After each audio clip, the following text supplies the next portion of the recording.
Hello, so for today's video I'm just going to be giving you a short garden tour. Things aren't really, like some stuff is grown in, some stuff I bought already pre-grown. So you'll see the main stuff that I'm growing this year, and then little sprouts are coming up already since I did plant them about 2 weeks ago. So I'll just give you a short little tour, and then halfway through the summer I can give you a better tour when everything's grown in, just to see how it's doing.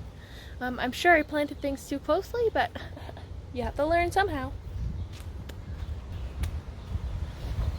Okay, so I'll just give you like a pan over of my backyard.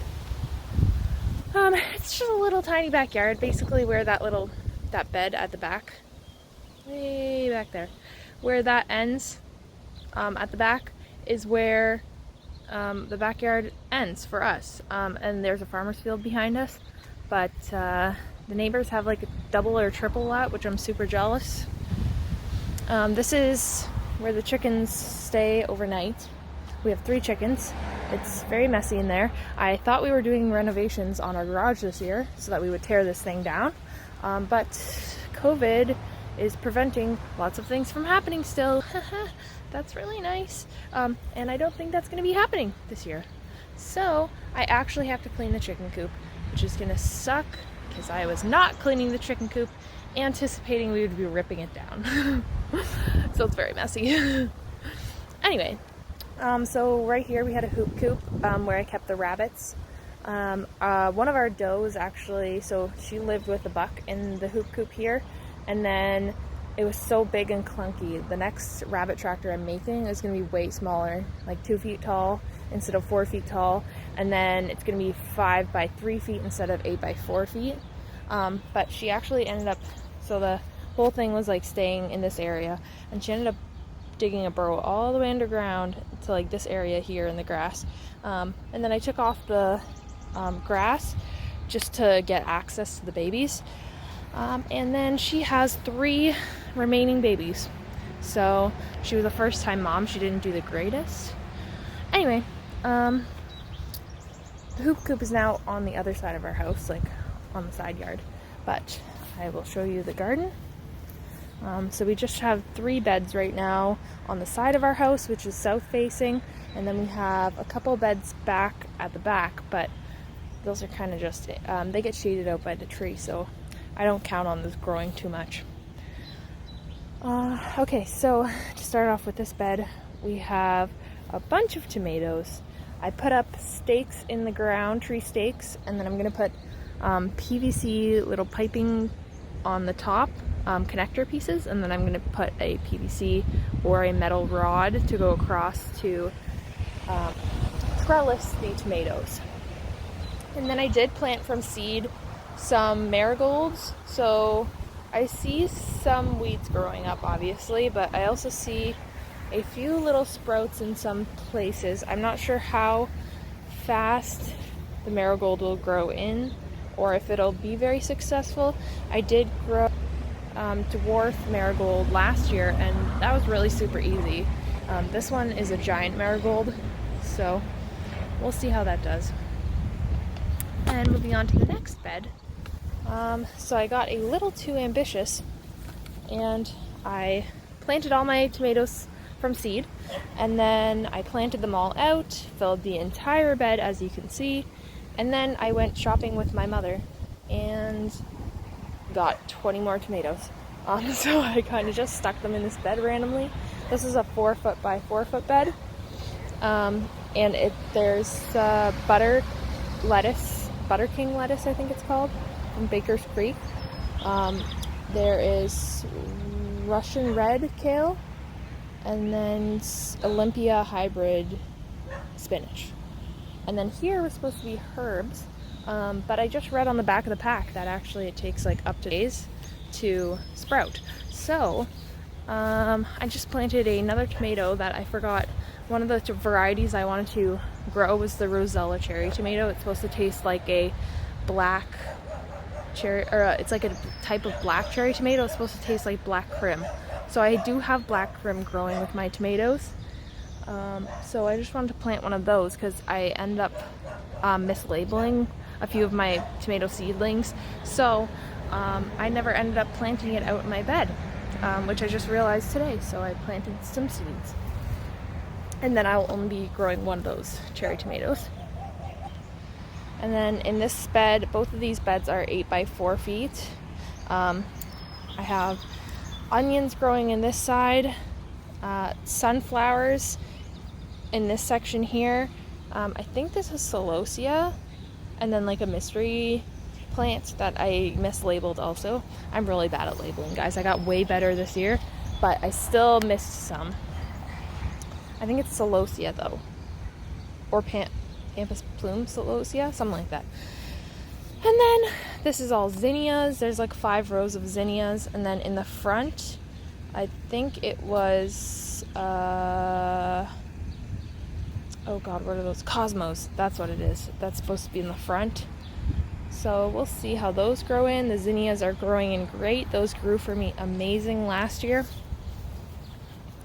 And that's in the worst soil conditions ever, because I just kind of threw the seeds down to see what would grow, because the side, like my yard is all weeds. Oh my gosh, it's way better than last year and the year before. But we don't do any pest control. We've just been using the chickens and the rabbits actually to mow the grass down. And then this year we're gonna try and mow the grass every week, or even every 5 days, just to get it really short, to get rid of some of those really bad weeds. We have creeping, I think it's creeping thyme. They're little purple flowers. I live on a busy street, sorry for the noise if you can hear that really loud, but anyway, so there's like creeping thyme, which is purple flowers that grow in the grass, and then we have clover in the grass too, which I don't mind, and then we have, of course, just regular grass. But I don't mind having like a lawn that isn't all grass. It's just those like burdock. Oh my gosh, burdock is the worst weed ever. And then dandelions, I actually really like dandelions. It's just when they become puffballs that they're really hard to manage. So yeah, next year, or once we mow down these little puffballs, once the flowers pop up for the dandelions, because they grow pretty vigorously, we're just gonna let them go for a week, and we're not gonna let them go to the puffballs, and we're just gonna mow them down after a week, because they'll just pop right back up all summer. But I do really like dandelions, and so do my rabbits. So, okay, so next, garden bed. So this is the back. I have the fencing up just to stop the chickens from going into the beds. Okay, so last year you might remember this little potted garden, because I literally had nowhere else to plant anything, because I wasn't sure if we were doing the renovations on the extension in the garage last year, this year. Still just keeps getting delayed and delayed. Okay, so I have a small tumbler tomato. It's a determinate variety. I did grow in a cherry tomato last year, the patio choice, and I did not like it at all. Like, I don't know if I just haven't found a good variety of tomato that's determinate, because I've also grown a patio type tomato when I lived at home with my parents, like before I moved here. And I did not like it at all either. It's just bland. Oh, what's my chicken doing? Oh, that's weird. Sorry, I got distracted. I thought I saw the chicken going across the parking lot to the neighbor's house, but they're just chilling, dust bathing. It's good. Anyway, sorry, back to my story. So I tried the determinate tomato when I lived with my parents. I tried to grow it. Tasted bland. And like, it had a tomatoey taste, you know? I don't know, people describe it as tomatoey taste, which was fine, but then the like actual like punch was very bland. Whereas like with a beefsteak, oh my gosh, those are so juicy and delicious. And then comparing to another cherry type, the Sweet Millions is my favorite, even though it's a hybrid.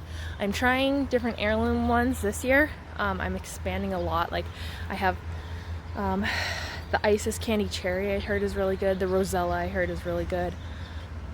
And then I have the Sweet Millions hybrid, but oh my gosh, that one is so delicious. And I also have the Sun Gold I'm gonna try for the first time this year as well. It was a hard debate between Sun Sugar and Sun Gold, but you know, you got to start with the classics before you expand.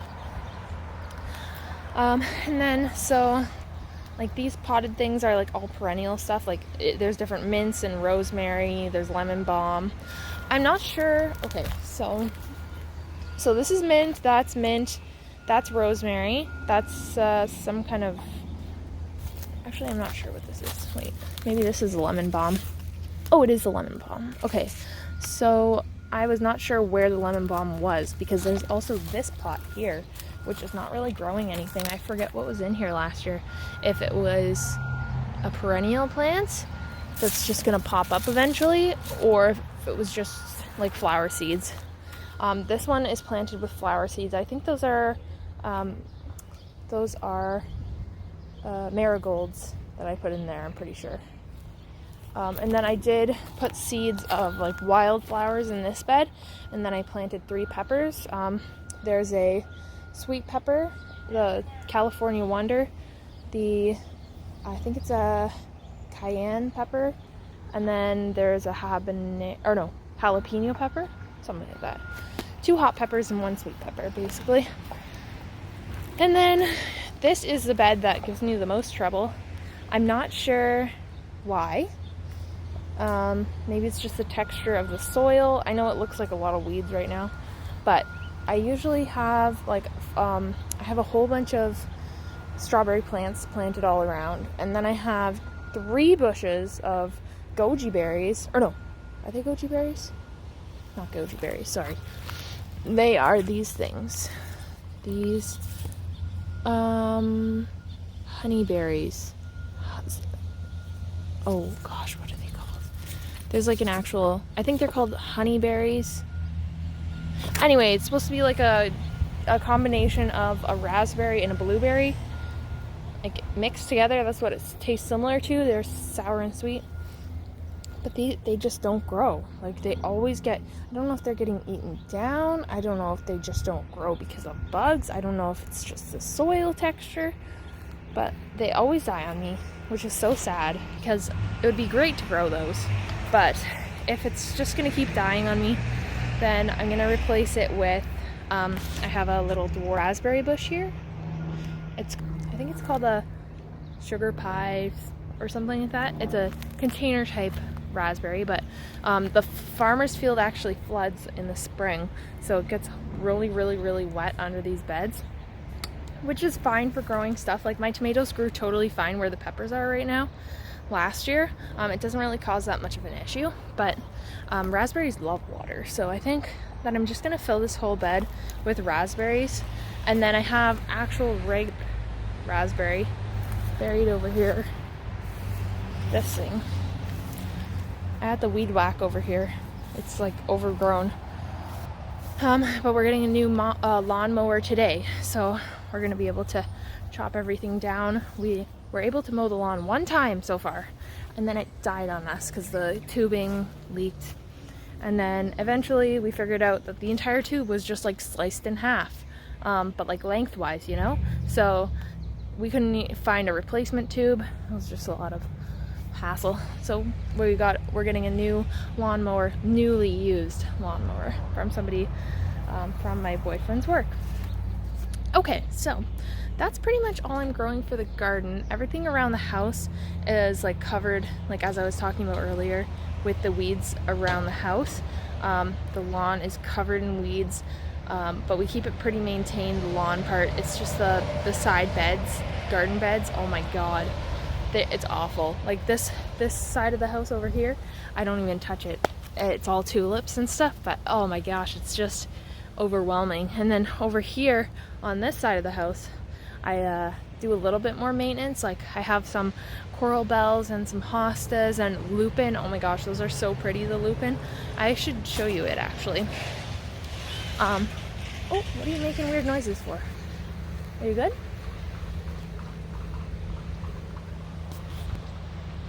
They just made a weird squawking noise, so I don't know what the problem is. The neighbor's dog isn't out, so I don't know what they're squawking about. They're just a nice little dust bath. But anyway, I'll go show you the lupin. So this is kind of the side of the house that we maintain. I have I have a cute little basket with the supertunia petunias. There's some iris bush over here, and then so this is kind of like the maintained area. So we have the coral bells, some geranium, I think they're called, creeping geranium, hostas, lupin. Oh, these are my favorite. They grow so fast. And then at the end, when they're ready to go to seed, they are actually part of the bean family. So the whole, every like piece that has purple, it turns into a seed, like a really hard big seed. So they're super easy to harvest, and they bloom for like 3 or 4 weeks straight, which is really nice. They'll bloom all of June, like end of May, beginning of June, for 4 weeks. Some more coral bell stuff, varieties, astilbe, and then more lupin. This is where we found the original lupin, and then I separated it last year and put some over there, but that one's taken off. And then this is a rose bush. It's the first year it only gave me 1 rose, and I don't really prune it or anything. It's just, I think that because this house was abandoned for like 7 years or something like that, I think it's just because we cleared out the area, it's finally growing a bit better. And then this is a section where I grew my zinnias last year, and my spinach and my kale, but I haven't done anything with it yet because I didn't know if we were doing the renovation, of course, so that will be a big job too. I kind of let that go. And then we have more hostas over here, and that's about as much as the maintenance goes for the sides of the house. I like plants, y'all, but I'm not the best at keeping things pretty, you know? I just grow them because I like them, but I am definitely not a 40-year-old dad, that's for sure. Okay, and so now I'll start talking about my rabbits and my chickens. So you did get a glimpse of the chickens over there. All 3 of them are laying now. We got the 2 new ones, was it last fall, I think, because we had 2 originally, 1 passed away, so we got 2 more to make a trio. And actually I want to get 2 more chickens. My boyfriend wants a silkie, so if we get a silkie, I want to get 2 silkies and 1 more laying hen, or just 2 more laying hens, because we get a lot of eggs, and sometimes we'll have like a buildup of eggs, like where we're overwhelmed. But we eat a lot of so like obviously baking with eggs requires a lot, like cooking with eggs, but we make like Chinese food at home, so we'll use 4 or 5 eggs for 1 meal sometimes, and like we'll have all these eggs building up and building up and building up, and then suddenly we'll have no eggs at all. And then so we use that for, say we'll use it for dinner or something, and then we go to have it on Sunday for breakfast, and then we have no eggs. So I think at least 1 more laying hen that's like full, like a regular size laying hen, and then the silkies would just be more for fun, or to help hatch eggs, you know, that'd be cool. I mean, we can't have a rooster here, but I could always buy hatching eggs and then sell them as ready to lay, and then use the roosters for food if I had the you know, the guts to do it.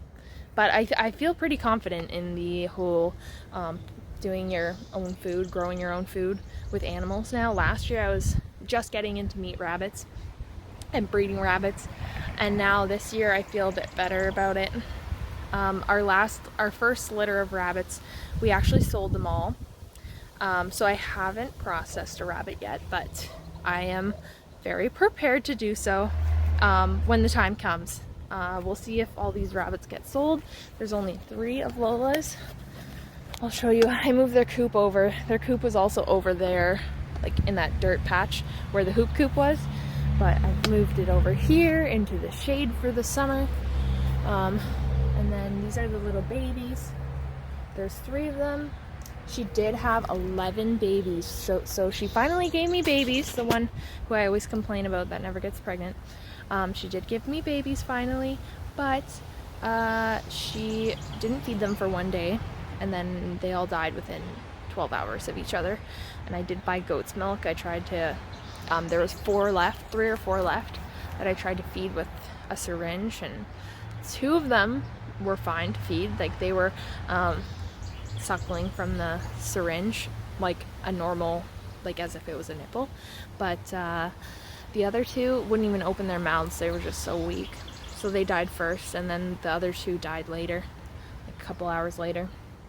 It was really, really sad. But Free lived. I don't know if she just dried up with milk, if she couldn't support as many babies, if she forgot to feed them. There's just so many variations of what could have happened, but she has been milking them. Like, she's still like nursing them right now because they're only 3.5, 4 weeks old, coming up on 4 weeks on the 28th. So yep, so at least she does have some milk. I don't know, I heard from a forum, just because I had so much trouble breeding her, and then she gave me 11 kits, which was amazing. Like, that made up for her not giving me kits before, because my other doe had given me 7 last time. And so I said, oh, 11, like that would be similar to her having 2 litters of 6 or 5 and 6, so that makes up for it. But then they all passed away from her mistake, kind of thing. 1 passed away because it got kicked out of the nest, and then the rest passed away because of the incident with the milk. So I did ask an online forum, and they said it could take up to 3 litters for her to get used to being a mom and like getting it right and doing everything that she needs to do, feeding them properly, not getting mastitis or drying up her milk, or being able to support that many babies at once. So, well, I've bred her again, and when they were 3 weeks old, on the 21st I bred her, which is the magic number apparently. 2 weeks I think is way too soon, but 3 weeks, I would prefer to wait 6 weeks, but with her history of being very difficult to breed, I wanted to just try it 3 weeks and see if she would lift, and then I would have like a month basically to have them living together or something like that again, to get her to breed again. But anyway, so I'll show you them. So their personalities, that little gold one is so freaking adorable, and he would make an excellent pet. Has the personality like his mom, where she's such an excellent pet rabbit. And then the black and white one, it's in the corner there. He's like a little shy, timid guy, but he's super friendly as well once you get him out of his shell. He's just as like a follower, timid, and the gold one is the leader. And then the one back there in the little cage, I lock them up in at night, just because, so they don't escape the coop, because sometimes they dig under it and they can fit through the bricks that the coop is sitting on. So that's why I have them locked in the cage at night. Anyway, so that black one, or brown one, chinchilla color, whatever it is the most hyper, and it's definitely getting way more used to being handled. When it was first handled, it would squeal like a pig. It sounded like I was murdering it outside in my backyard. But oh my gosh, I just realized I have my wreath up still. Wow, what the heck? Okay, I wouldn't have even noticed that. Like, I just walk by it every day.